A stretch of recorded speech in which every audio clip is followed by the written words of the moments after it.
Comment ne pas te louer? Comment ne pas te louer? Comment ne pas te louer? Seigneur Jésus, comment ne pas te louer? Comment ne pas te louer? Comment ne pas te louer? Seigneur Jésus. Quand je regarde autour de moi, je vois ta gloire. Seigneur Jésus, je te bénis. Comment ne pas te louer? Seigneur Jésus. Quand je regarde autour de moi, je vois ta gloire. Seigneur Jésus, je te bénis. Comment ne pas te louer?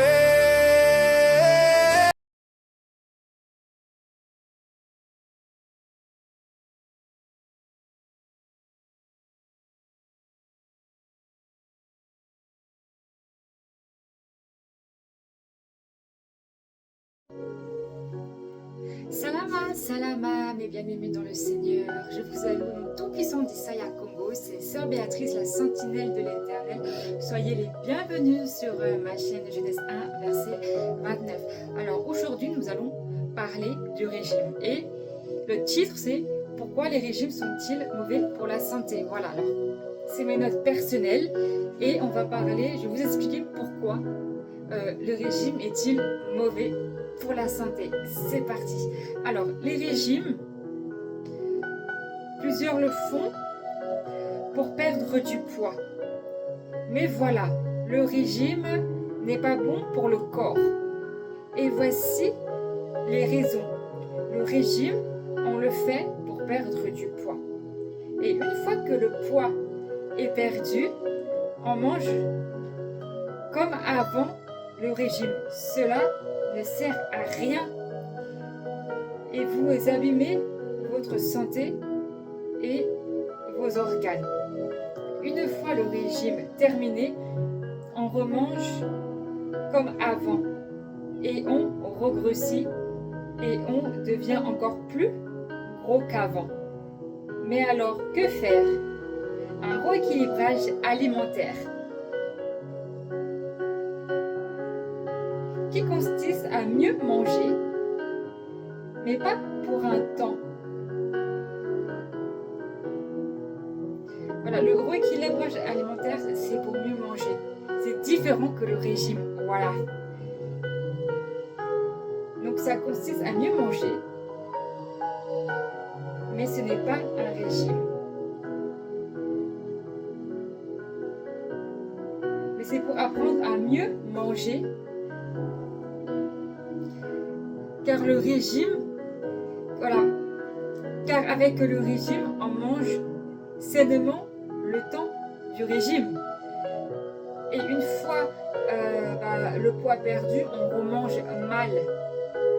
Alors que le rééquilibrage alimentaire, c'est de bien manger toute sa vie en fait, sans abîmer le corps.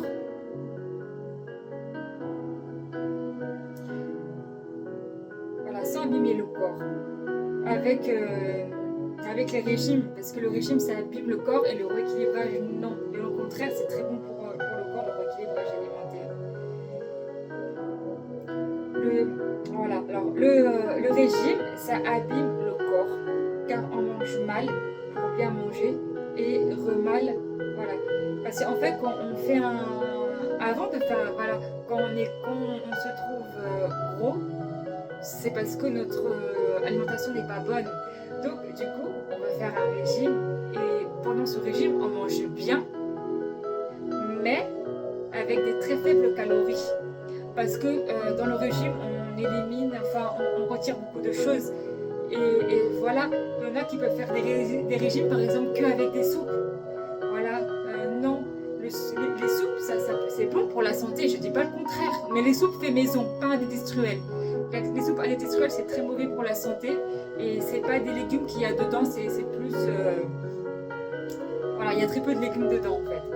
C'est mieux de faire la soupe maison, mais pour un régime, c'est mieux de manger plus solidement, voilà. Parce que vous n'allez pas tenir, le corps il va réclamer à manger. Du coup, ça fait que, en général, les régimes, on a du mal à tenir parce qu'on mange vraiment à très faible calorie, ou alors on peut manger que de la salade. Non, non. Enfin, la salade c'est bon pour la santé, mais pas manger que ça. Voilà, il y a le riz, il y a les carottes, il y a les pommes de terre, il y a les lentilles, il y a le blé, il y a tout ça en fait. Il y a tout ça en fait. Il ne faut pas éliminer toutes les bonnes choses pour le corps. Donc du coup, le régime, ça abîme la santé parce qu'on retire beaucoup de choses. Et du coup, ça fait que on perd du poids plus forcément. Comme on mange très peu calorique, et on perd du poids. Et cela n'est pas bon pour la santé, ni pour les organes et pour la peau. Quand je parle de la peau, c'est de tout, la peau du visage, parce que quand on mange très peu calorique, on a une mine fatiguée, parce que on mange pas assez solidement, enfin on prend pas assez de vitamines pour avoir assez d'énergie dans la journée. Il y a la peau du ventre aussi qui fait le yo-yo, ça maigrit, ça grossit, ça maigrit, ça grossit, ça maigrit, c'est pas bon, c'est vraiment pas bon. Donc voilà, ça abîme le corps. Les régimes, ça abîme vraiment le corps, alors que le rééquilibrage alimentaire, c'est bien manger sans faire de régime. Et je voulais juste faire une petite parenthèse pour dire que le régime, quand tu fais un régime, c'est comme si tu agressais ton corps parce que d'un coup, tu avais ton alimentation et brutalement, tu décides de changer totalement ton alimentation pour par exemple que de la salade ou que de la soupe. C'est comme si tu as agressé ton corps dans le sens où ton corps ne comprend pas ce changement d'alimentation. Donc ton corps va réagir, ton corps va t'envoyer des signaux. Donc du coup, voilà. Et c'est pour ça que la plupart du temps, les gens n'arrivent pas à tenir le régime. Et c'est pour ça que le régime n'est pas bon pour la santé. Voilà. Il faut faire un rééquilibrage alimentaire. Le rééquilibrage alimentaire, c'est de bien manger pour son bien-être et on peut maigrir en faisant le rééquilibrage alimentaire, mais maigrir sainement avec le rééquilibrage alimentaire. Mais attention, qui dit rééquilibrage alimentaire ne veut pas dire les excès de table. Non, pas d'excès de table. Même dans le rééquilibrage alimentaire, il faut rester raisonnable dans les portions. Voilà. Après, je termine déjà ce que j'ai noté. Après, je vous dirai, parce que sinon je vais me perdre. Donc voilà, les excès de... C'est pas une raison de faire des excès de table. Voilà, le rééquilibrage alimentaire, c'est bon pour la santé, car on mange beaucoup plus de vitamines, plus de fruits, de légumes et plantes. Voilà. Et ça, c'est bon. Alors que, c'est ça que je voulais dire aussi.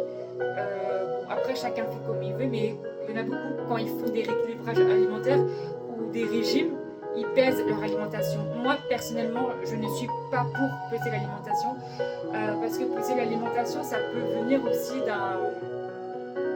Comment dire, ça peut être... un problème alimentaire en fait, voilà, ça peut être psychologique, voilà. Après ça devient psychologique, ça devient un problème alimentaire et on devient obsédé par ça en fait. Non, moi je déconseille vraiment de peser l'alimentation. Voilà, on peut se faire plaisir avec un rééquilibrage alimentaire en mangeant normalement avec des portions saines. Voilà, il n'y a pas besoin de peser l'alimentation.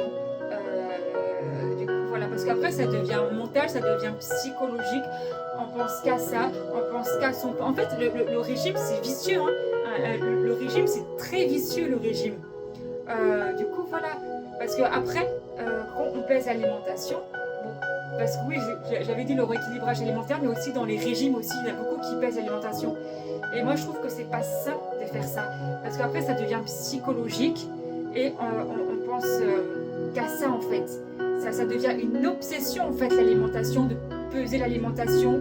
Après, on pèse l'alimentation, après on se pèse soi-même et ça devient un cercle vicieux. Et ce n'est pas bon et ce n'est pas sain. Voilà, on peut se faire plaisir dans le rééquilibrage alimentaire sans peser l'alimentation. Et voilà, il n'y a pas besoin de peser l'alimentation en fait. Tout simplement se faire plaisir en bien mangeant et beaucoup de fruits, beaucoup de légumes. Voilà, c'est très bon pour la santé. Et c'est ça le problème aussi, c'est quand on fait un régime, on a tendance à délaisser certains fruits, certains légumes pour se concentrer que sur la soupe, que sur la salade ou par exemple que sur les petits pois. Non, il faut manger de tout, tous les féculents, ça, qui vont nous aider à tenir dans la journée. Du coup, voilà. C'était Sœur Béatrice, la sentinelle de l'Éternel. Merci d'avoir écouté ce message jusqu'au bout. On se retrouve pour une prochaine vidéo, soit pour un message du Seigneur, soit pour un cantique, ou soit pour une recette de cuisine. Comment ne pas te louer?